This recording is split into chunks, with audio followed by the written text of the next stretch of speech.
लग्नाचे दागिने म्हणजे श्रीमंत पेशवाई दागिने. नाशिकचे सुप्रसिद्ध सराफ मयूर अलंकार सराफ. ताज्या बातम्यांसाठी नाशिक न्यूजच्या YouTube चॅनलला सबस्क्राईब करा आणि बेल आयकॉनला प्रेस करा.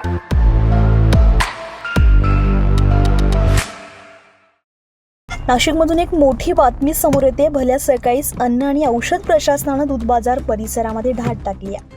विशेष म्हणजे या कारवाईमध्ये स्वतः मंत्री नरहरी झिरवळ हे उपस्थित राहून थेट तपासणी करताना दिसले. नाशिकच्या दूध बाजार परिसरामध्ये पहाटेच अन्न आणि औषध प्रशासनाची टीम दाखल झाली. अचानक झालेल्या या रेडमुळे परिसरामध्ये एकच खळबळ उडाली आहे. कारवाई दरम्यान दूध विक्रेत्यांच्या दुधाची प्रत्यक्ष तपासणी करण्यात आली आहे. सॅम्पल घेऊन गुणवत्तेची पाहणी करण्यात आली आहे.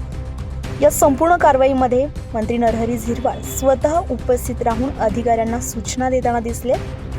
अन्न सुरक्षेच्या मुद्द्यावर त्यांनी कडक भूमिका घेतल्याचं चित्र समोर आलंय. तर अचानक झालेल्या या रेडमुळे दूध विक्रेत्यांचे धाबे दणाणले. अनेक ठिकाणी गडबड आणि चर्चा सुरू असल्याचं पाहायला मिळालंय.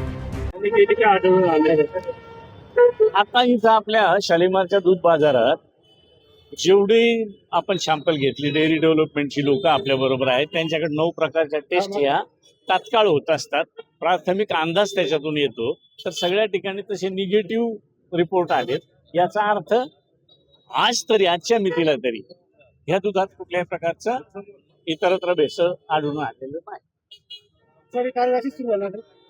ही कार्यवाही पाठीमागे होत होती, फक्त ती मुंबईमध्ये होत होती, नगरमध्ये होत होती. आज नाशिक हे माझं नाशिक आहे, आपलं नाशिक आहे, तिथे आपल्याला तशी जागृती केली पाहिजे.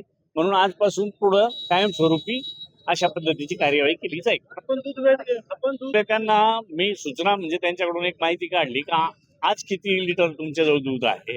तर त्यांनी सांगितलं 4000. काल किती होतं? 3500. तर त्यांनी सांगितलं नाही 4000 होतं. याचा अर्थ आज उद्या परवा म्हणजे कमी जास्त जर झालं तर त्याच्यात समजायचा एक दिवस गाय म्हैस जास्त दूध देते आणि एक दिवस कमी देते का, म्हणून तोही अंदाज बरोबर लागतो. धन्यवाद. दरम्यान या संपूर्ण कारवाईनंतर दुधाच्या गुणवत्तेबाबत मोठा प्रश्न उपस्थित झालाय. तर पुढील तपासणीतून नेमकं काय समोर येत आहे याकडे सर्वांचंच लक्ष लागलंय. संजय परमार, नाशिक न्यूज, नाशिक. ताज्या बातम्यांसाठी नाशिक न्यूजच्या YouTube चॅनलला सबस्क्राईब करा आणि बेल आयकॉनला प्रेस करा.